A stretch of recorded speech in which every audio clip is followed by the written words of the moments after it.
Jamie Santos po ng GMA Integrated News. At halo-halong emosyon nga po ang naramdaman ng mga armies na nagsama-sama dito sa isang mall sa Quezon City. May mga naiyak pa nung makita yung kanilang mga bayan dahil sa sobrang pananabik na makita yung kanilang mga idol na grupong BTS. At sigawan, at maluluha pa yung iba dahil nga sa pagbabalik ng kanilang mga idolong BTS sa kanilang pagbibigay ng libreng concert ngayong araw.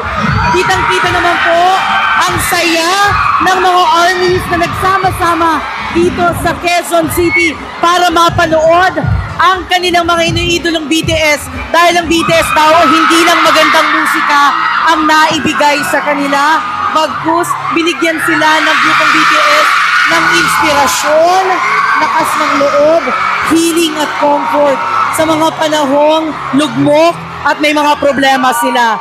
Kaya muling ipapakita daw nila ang suporta nila sa kanilang idolong grupong BTS. Muli ako po si Jamie Santos ng GMA Integrated News.